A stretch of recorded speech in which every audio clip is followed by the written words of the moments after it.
표창원의 뉴스 아이킥 3부 경제를 쏙쏙들이 파헤치는 코너 경제 프로파일링으로 시작합니다. 김윤경 기자, 김유리 리포터, 김치형 기자 새해에도 세 분과 함께합니다. 어서 오세요. 네, 안녕하세요. 네, 새해 복 많이 받으세요. 새해 복 많이 받으십시오. 세 분 혹시 새해 첫 월요일 평상시와 뭔가 좀 다른 게 있었나요? 김윤경 기자님 어떠세요? 뭐 특별한 건 없었어요. 아이 재미없어. 저 같은 경우는 지난주가 네. 아이들 유치원 어린이집 방학이었어요. 아. 그래서 오늘 정말 뜻깊은 하루를 보냈어요. 기쁨의 하루를 보내셨군요. 혼자만의 시간을 누리면서 네. 너무 행복했어요. 네, 모든 엄마들의 공감 네. 전하는 말씀이네요. 김치형 기자님은요? 저도 특별할 건 없었는데 대신에 오늘 아침에 출근길이 엄청 막히더라고요. 아. 새해 첫날이어서 그랬는지 그쵸. 사람들이 일찍 나오고 빨리 가야 되겠다는 생각이 있었는지 맞아요. 그래서 좀 아침에 고생했습니다. 네. 자, 이렇게 출발한 경제 프로파일링 새해 들어 첫 경제 이슈는 무엇입니까? 김유리 리포터. 네. 우리 증시가 새해 첫날부터 엎치락 뒤치락하는 모습을 보이면서 마감했습니다. 오늘 10시 여의도 증권거래소 개장식에는 이재명, 윤석열 두 대선 후보가 함께 참석해서 개장 신호 버튼을 누르며 상승장을 기원했습니다. 네. 김유리 리포터 이 두 대선 후보 별로 안 좋아하는 거예요. 두 번 반복. 한 명씩 발음이 다 안 되네요. 네. 죄송합니다. 이재명, 윤석열 후보. 아니요, 마음 다 네. 들켰어요. 아니, 그런데 윤석열 후보는 이 공식 일정이 딱 요 행사 참가 이후에 네. 다 취소했죠? 예, 네. 선대위가 그렇게 결정을 했고요. 네. 오늘 둘 다 이제 붉은색 계열의 넥타이를 하고 나왔던데 아하. 이제 붉은색은 사실 이제 국민의힘 그렇죠. 색깔이다 네. 이렇게 얘기들을 하잖아요. 네. 실제로 그렇고 그래서 윤석열 후보는 그랬는데 가만히 보니까 이재명 후보는 이렇게 파란 줄이 가 있는 살짝 섞여 있는. 네, 살짝 섞여 있는. 완전히 빨간색을 근데 하기는 이제 부담스러웠던 빨간색을 하고 것 나온 같아요. 이유는 예. 이제 상승장을 표시하는 게 빨간색이니까 그쵸. 예, 아무래도 좀 신경을 썼던 것 같아요. 네. 예. 예전에 제가 증권 매체 근무할 때 네. 방송에 파란색 넥타이 메고 나오면 시청자들한테 항의 전화 오고 그쵸. 막 이랬거든요. 그래서 그건 좀 민감한 사안인 것 같고. 민감하군요. 예. 근데 오늘 참 재밌었던 게 이제 두 분 다 축사를 하고 아까 말씀하신 대로 윤 후보 같은 경우에는 바로 일정을 취소하고 돌아갔거든요. 네. 네. 근데 오늘 사실 거래소에서 기자들한테 그 축사 끝나고 행사 끝나고 난 다음에 간단히 인터뷰 시간을 갖겠다고 공지를 한 상태였어요. 어허. 그래서 1층 로비에 중앙 쪽에서는 윤 후보가 그리고 한쪽에서는 이재명 후보가 간단한 질문을 받는다. 그래서 기자들이 다 준비하고 있었던 상황인데 예. 윤 후보가 일정 취소하고 가버리니까 아이고. 거기서 약간의 그 경호원들하고 기자들 간의 몸싸움 네. 그다음에 뭐 왜 그냥 가십니까 뭐 이런 일들이 조금 있었죠. 아니 기자들은 거기 가서 기사거리 보내야 되잖아요. 네, 사명인데. 다 기대하고 가셨을 텐데 좀 그러니까. 많이 실망하셨을 것 같긴 하네요. 네. 근데 새해 첫날 우리 증시가 상승세로 마감을 하긴 했는데 네. 그 출발은 그렇게 상큼하지 않았다. 예, 이런 얘기 들리던데요. 상큼하지 않은 소식이 하나 있었기 때문인데 네. 그래도 시장은 상승 마감해서 그거는 산뜻했어요. 네. 시장은 네. 산뜻했던 것 같은데 다행이네요. 그 임플란트 제조사로 알려져 있죠. 오스템 임플란트. 네, 오스템 임플란트. 예. 코스닥 시총 23인가 그래요. 그리고 굉장히 큰 업체인데 예. 네. 횡령 사고가 그것도 굉장히 초대형 횡령 사고가 일어난 게 밝혀졌죠.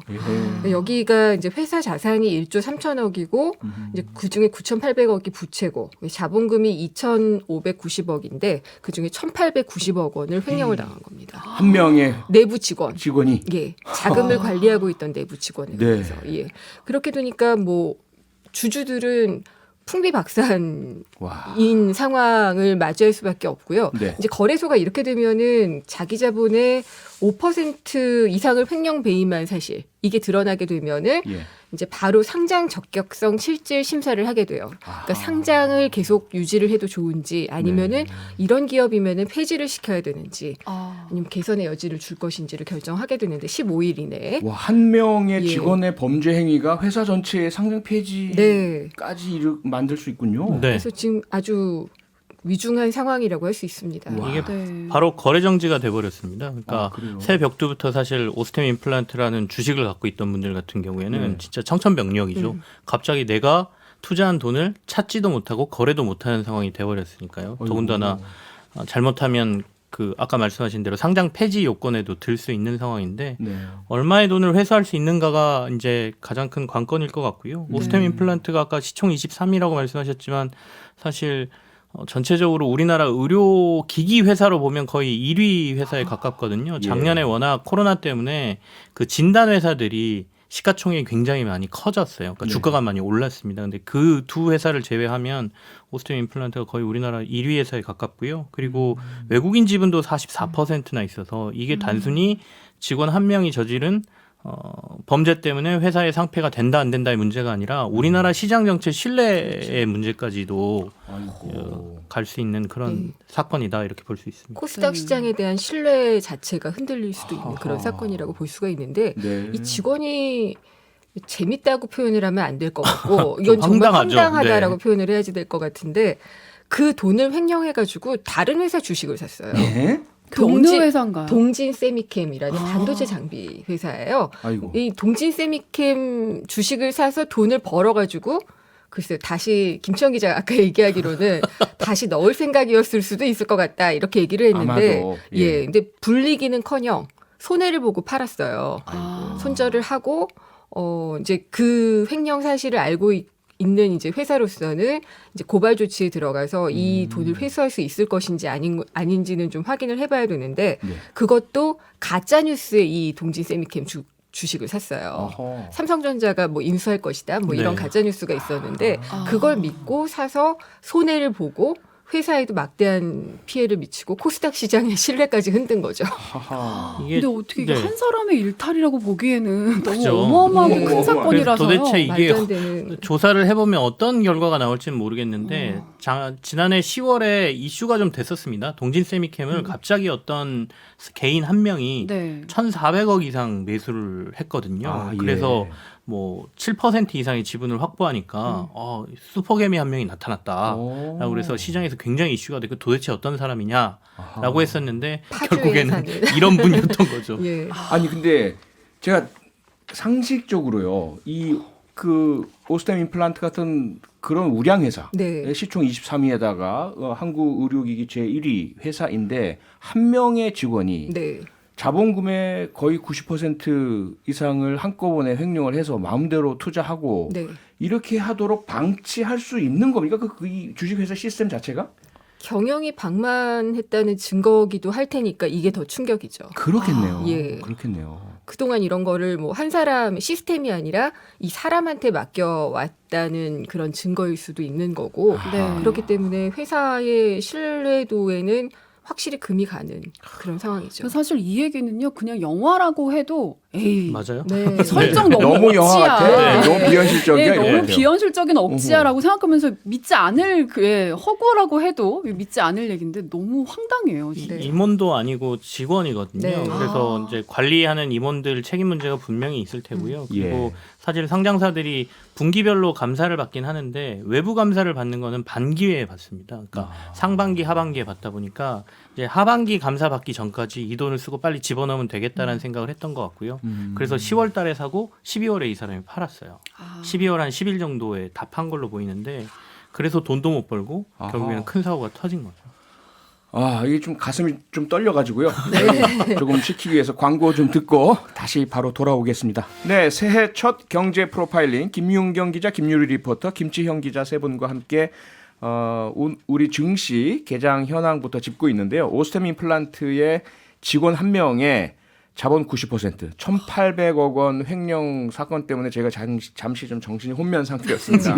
저도 지금 약간 정신이 그러니까요. 들지 자, 않고 그런데 있어요. 또 다른 이슈가 하나 있잖아요. 앞서 이 사람이 돈을 쏟아부은 동진 세미캠 네. 관련된 것이 가짜 뉴스였다라는 말씀 주셨는데 유사한 일이 언제든지 우리 증시에서 발생할 수 있는 거 아닙니까? 그렇죠. 네, 지금 막 그렇습니다. 이 주목되는 그런 관심의 대상인 업종들이 또 있겠죠. 네, 워낙 요즘 뭐 여러 가지 SNS부터 시작해서 빨리 정보들이 전파되는 세상이다 보니까 예. 네. 그 누군가가 가짜 뉴스를 만들어서 시장에 퍼뜨리면 이게 영향을 좀 미치거든요. 그래서 단순히 여기저기서 들려오는 정보만 믿고 주식 투자를 섣불리 하셨다가 큰 손해를 보시는 분들이 많아요. 이 당시에도 동진 세미캠을 삼성전자가 인수한다는 소문이 시장에 빠르게 돌았고요. 네. 그날 주가가 크게 올랐다가 빠지는 이런 일이 벌어졌거든요. 근데 아마 이분 같은 경우에는 큰 회사에 큰 돈을 가지고 들어가서 순간적으로 돈을 벌 수 있겠다라는 생각으로 들어가신 건지 아니면 다른 계획이 있었던 건지는 모르겠지만 네. 어쨌든 찌라시라든지 흔히 말하는 지라시라든지 뭐 그다음에 그 문자로 날라오는 거라든지 이런 리딩당. 것들은 안 믿는 게 좋다 네. 이렇게 말씀드립니다. 예. 그럼 가짜 뉴스 말고 올해 좀 주목해야 할 만한 업종이라고 해야 될까요? 두 분 기사님은 업종 찍기는 정말 어렵습니다. 어느 쪽으로 좀 찍어주실 수 있는지. 제가 찍을 수는 없고요. 나온 데이터만 가지고 객관적으로 말씀을 드리면 네. 2022년 주력 산업 전망을 이제 내놓지 않습니까? 네. 여기서 보면 반도체하고 배터리는 작년에 이어서 올해도 좀 좋다 이렇게 전망이 되고 있고요. 네. 예. 그다음에 오늘 오스템 임플란트가 젤을 좀 뿌려서 그렇긴 한데 네. 이 바이오 헬스 쪽에도 기대감은 여전히 있습니다. 우리나라 기업들 열심히 하고 있고 네. 한 명의 직원의 일탈이기 때문에 그 외에 다른 기업들도 그리고 코로나 이슈 등으로 해서 관심도 많기 때문에 예. 그렇게 한 3개 업종 정도를 아마 올해는 조금 긍정적이다라고 보는 것 같습니다. 네. 네. 경기도 회복세를 탈 것으로 예상이 되고 있기 때문에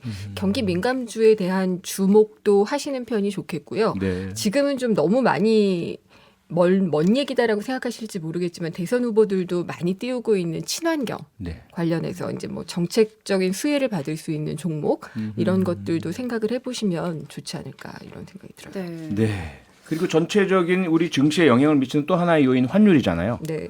환율이 달러당 1,200원 가까이 이렇게 머물러 있는 것 같은데요. 어떻습니까? 지금 현재 현황은? 달러는 아마 더 강세를 보일 수밖에 없을 거예요. 예. 왜냐하면은 이제 미국 연준이 달러 값을 올리니까요. 아하. 금리를 올리게 되니까 그렇죠. 거기에 따라서 이제 달러 강세는 계속될 거고 예. 뭐 그 때문에 우리의 어떤 그 매입할 수 있는 뭐 수입 경쟁력이라든지 뭐 이런 것들은 좀 커질 수 있는 부분이 있다라고 참고를 하시면 될 것 같아요. 네. 네.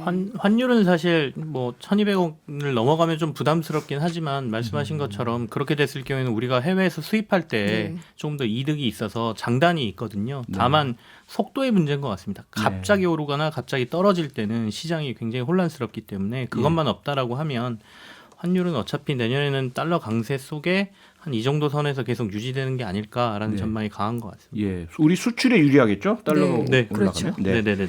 예, 경제 프로파일링 여기서 두 번째 이슈로 넘어가야 될 것 같습니다. 김유리 리포터 두 번째 이슈 정리해 주시죠. 네. 지난해 9월 이후 서울 아파트 거래량이 급격히 감소하면서 2008년 글로벌 금융위기 수준을 보였습니다. 올해 집값을 전망하는 설문조사에서는 하락과 상승 의견이 팽팽하게 나타나서 어디로 튈지 모르는 안개 속 상황을 방증하고 있습니다. 부동산도 지금 안개 속이라는 말씀이신데 거래량이 크게 감소했다고요? 서울의 경우 좀 그렇다고 합니다. 아, 네. 지방 같은 경우에 원래 거래량이 좀 적기도 했었는데 네. 이번에 이제 서울 지난해 거래를 보니까 아무래도 이제 매수 심리가 많이 위축이 된 까닭인 것 같은데 9월에서 12월의 거래량을 보면은 2008년에 거의 버금가는 수준이고 2012년 이후에 9년 만에 최저치를 나타냈다라고 예. 합니다.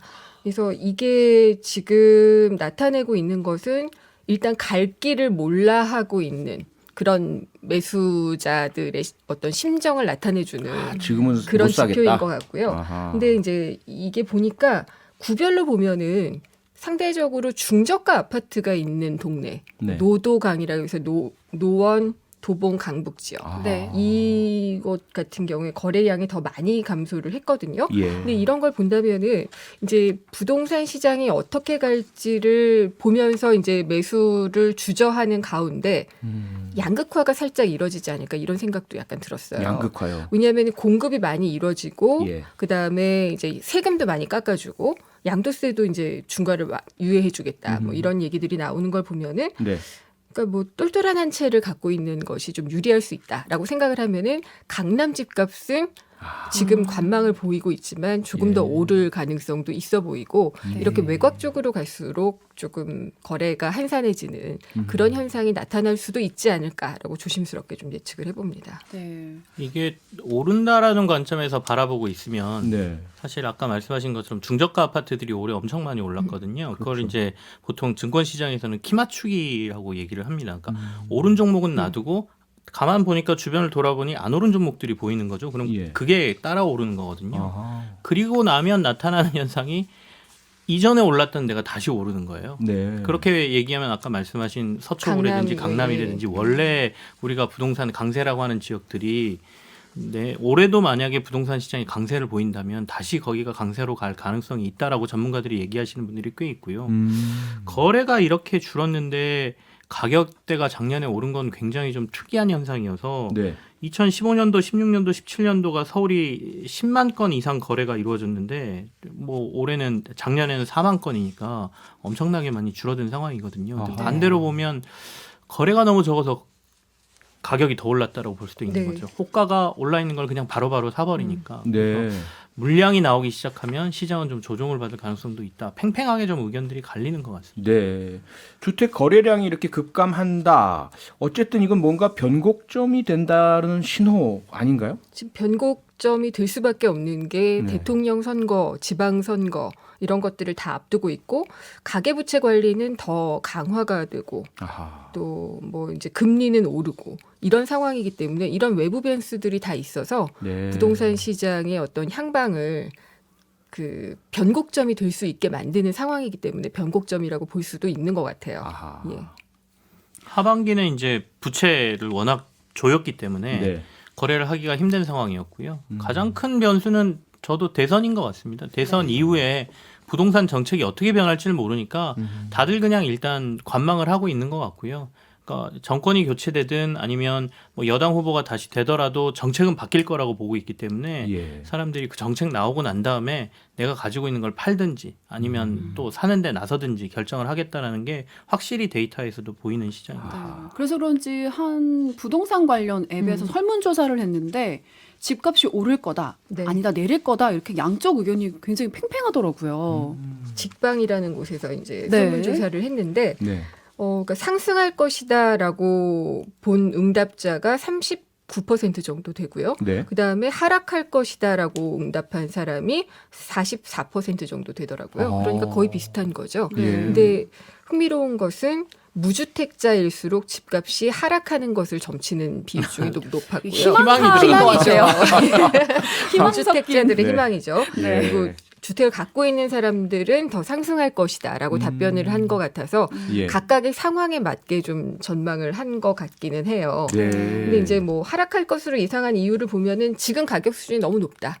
고평가되어 있다는 것으로 가장 얘기를 많이 했고요. 예. 일단 뭐 대출 규제, 금리 인상 뭐 이런 것들을 이유로 들었고 또 상승할 것이다라고 내다본 요인을 보면은 공급 물량이 부족하다. 그러니까 사실 서울 아까 거래량 말씀을 드렸는데 여전히 서울 집값의 강세론을 펴고 있는 분들은 공급이 여전히 부족하다. 네. 공급은 변방으로만 되고 있다. 이런 얘기들을 좀 많이 하거든요. 그래서 신규 공급 물량이 부족하기 때문에 가격이 상승할 수밖에 없다라고 점치는 그런 결과가 좀 나왔습니다. 네. 그리고 뭐 어떤 걸 보더라도 부동산 방향이 어떻게 될지, 네. 집값이 오를지 내릴지 이건 결국 대선 이후에 봐야 알겠는. 그렇습니다. 그렇죠. 정책 같은 것들을 봐야. 예. 네. 근데 저는 이 직방의 설문조사에서 좀 흥미롭게 봤던 게 그 세대별로 조사를 좀 했는데 40대를 기준으로 해서 50대, 60대는 조금 집값이 오르지 않을 거다, 하락할 거다라고 봤고요.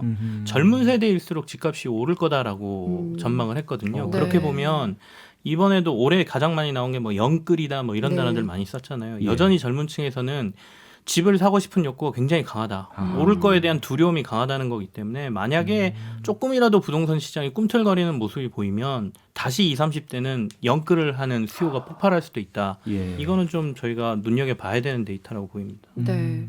또 집값도 중요한데 거기가 같이 가는 게 전월세 네. 시장이잖아요. 전월세 시장은 어떻게 전망하고 계신가요? 전세 월세 같은 경우에도 안정된다라고 보기는 조금 힘들 것 같아요. 특히나 이제 6월이면은 그 그러니까 새 임대차 3법 예, 예. 중에 2개 법안이 딱 2년 차를 맞거든요. 아, 그러니까 그렇네요. 7월에 이제 갱신이 돼야지 되는데 어. 그러니까 계약갱신 청구권 내가 네. 2년 더 살겠다라고 할 수 있었던 그 패가 이제 없어지는 겁니다. 아. 그러면 2년에 2년 합쳐가지고 4년치의 상승분을 여기다 부과를 해가지고 아하. 신규 전세금으로 네네. 부담을 시킬 가능성이 있는 거죠. 그렇게 아. 되면 이제 전세가 좀 다시 또 불안정해지지 않을까 이런 생각이 좀 들고요. 네, 걱정이네요. 자, 이제 세 번째 이슈 살펴볼 시간이네요. 김유리 리포터 전해주시죠. 네. 코로나19로 피해를 본 저신용 소상공인 대상의 희망 대출 신청이 오늘부터 시작됐습니다. 지원 대상은 지난달 27일 이후 소상공인 방역 지원금을 지급받은 소상공인 중에 신용 등급이 6등급 이하인 14만 명입니다. 지원 대책이긴 한데 대출의 방식이네요. 네, 그렇습니다. 뭐 정부가 직접 돈을 주는 건 아니고요. 예. 소상공인 시장진흥공단에서 직접 대출 방식으로 해서 대출 기간은 한 5년, 연 1%로 1인당 1,000만 원의 한도로 이제 대출을 해주는 거거든요. 네. 5년간 뭐 상환 기간이 있지만 2년은 거치고 3년은 분할 상환 방식입니다. 그래도 네. 어쨌든 연 1%면 굉장히 저리기 때문에 그렇죠. 받을 수 있는 분들은 뭐 받으시는 게 좋을 것 같고요. 그리고 네. 아마 수요도 폭발해서 예산도 부족할 것으로 지금 예상이 되고 있습니다.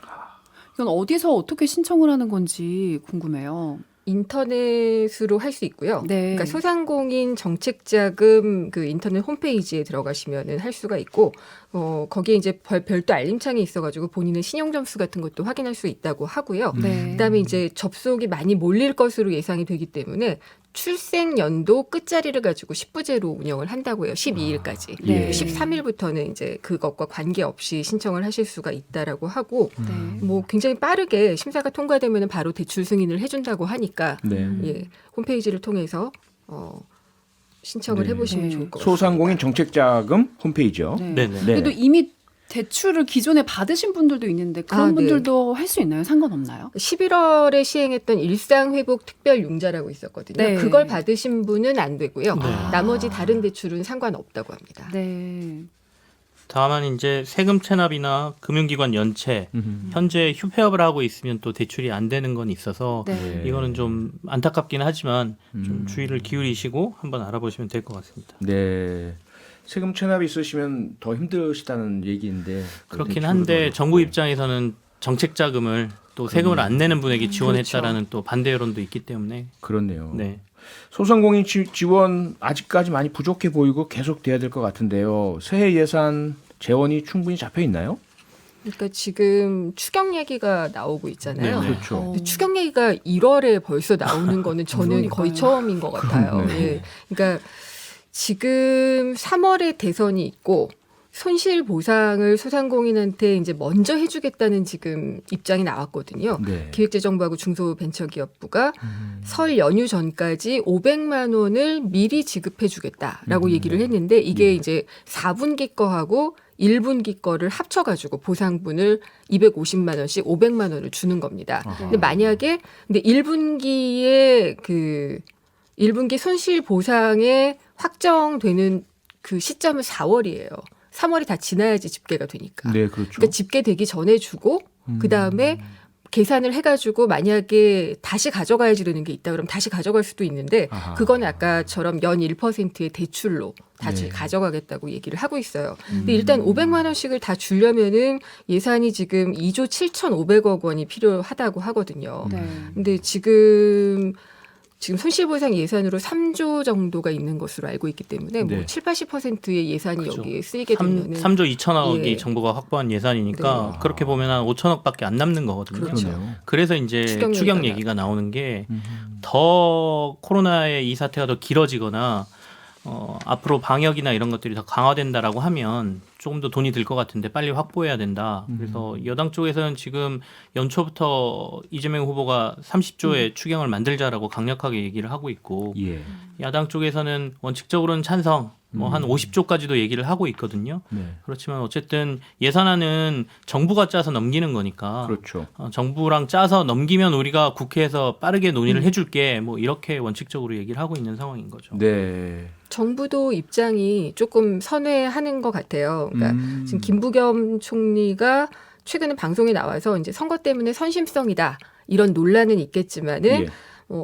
빚을 내서라도 이분들을 돕자, 뭐 여야가 이런 지원이 필요하다, 뭐 이런 얘기가 나온다면은 예. 이제 논의가 빨리 될 것이다 이런 얘기를 했거든요. 그러면은 네. 논의가 빨리 될 것이라는 얘기는 추경에 대한 편성을 해서 아하. 예, 국회에 넘길 수도 있다, 뭐 이런 얘기를 한 것으로 간주가 되고 있어요. 네, 뭐 네. 추경 등 예산 편성권은 정부에 있고 국회에서는 심의 의결권이 있는 상태인데 국회와 함께 연동되는 정치 그리고 대선 후보가 정부를 압박하는 모양새고 정부에서 긍정적인 신호가 나왔다. 네. 그러면 이건 상당히 일사천리로 추경 편성이 된다고 예상을 해야 되겠네요. 2월 추경이 될 수 있을 거라고 얘기를 하는데 예. 코로나 때문에 지난 2년 동안 3월에 추경이 있었던 벚꽃 추경이 있었잖아요. 네네. 근데 그것보다도 빠르게 되니까 정말 제일 빠른 추경이 되지 않을까 싶은데 이게 나랏빚을 걱정을 하는 쪽에서도 이런 얘기를 하고 있고, 예, 근데 그래요? 물론 이제 코로나 손실 보상이 굉장히 중요한 이슈기는 하지만, 그렇죠. 네. 예, 여러 가지로 좀 생각해봐야지 될 부분도 있지 않을까 그런 생각입니다. 어쨌든 지금 여야 후보 모두가 추경을 네. 다 찬성하는 입장인 거잖아요. 그렇다면 대선에서는 뭐 어느 한쪽이 특별히 더 유리하게 작용한다라고 보기는 어렵겠네요. 일단은 뭐 처음에는 선심성 공약이다라고 공격을 조금 야당 쪽에서 하긴 했었는데 네. 워낙 상황이 긴박하다 보니까 이쪽에서도 필요성은 느끼고 있는 것 같고요. 그래서 이왕 할 거라면 적극적으로 찬성을 해서 하는 게 낫다라는 판단도 좀 남아 있는 것 같긴 하거든요. 네. 근데 어쨌든 국회로 넘기면 하겠다라고 하는 거는 공을 정부 쪽에다가 넘겨놓은 것 같고요. 아까 네. 말씀하신 것처럼 빚을 내서 계속 정부가 뭔가를 지원을 한다는 거는 나중에 이건 다시 또 부담은 국민들한테 돌아가는 거고 이게 네. 또 물가 상승을 촉매할 수도 있는 거기 때문에 부담스러운 것도 사실이거든요. 그래서 네. 근데 상황상으로는 좀 빠른 추경이 가능할 것도 같다라는 생각이 듭니다. 근데 예. 500만 원을 먼저 주는 것에 대해서도 그게 이제 선심성이라는 걸 제외를 해놓고 약간 좀 조삼모사식이 아니냐는 얘기도 나오는 게 네. 아까 제가 잠깐 말씀을 드렸지만은 네. 1분기 손실보상액이 4월에 계상이 되거든요. 네. 네. 그때 계상이 됐을 때 되돌려줘야 되는 정부에 되돌려줘야 되는 자금을 대출로 또 갚아야 되거든요. 아하. 그러니까 결국 되갚기를 할 수도 있는 그런 자금을 3월 선거를 앞두고 미리 준다. 이런 논란은 피하기 좀 어려운. 그러니까 지원 예. 대상으로 계속 뭐 1분기 정산 이후에 정해주신 분이야 상관이 없겠지만 예. 만약에 일부라도 다시 뱉어내야 되는 대갚해 분들이라면 야지 되는 조선모사식이고 분들이 선거 있죠. 끝나서 그게 나올 테니까 그분들은 속은 느낌 드시고 예, 그런 이렇단 얘기도 말씀이시네요. 있습니다. 알겠습니다. 어쨌든 뭐 어려우신 소상공인께 도움이 되길 바라고요. 그 추경할 거면 제대로 빨리 잘했으면 좋겠습니다. 경제 프로파일링 오늘은 여기서 마치겠습니다. 함께해 주신 세 분 김유리 리포터, 김치형 기자, 김윤경 기자 세 분 고맙습니다. 감사합니다. 평일 저녁 6시 5분에 여러분을 찾아갑니다. MBC 라디오 표창원의 뉴스 하이킥.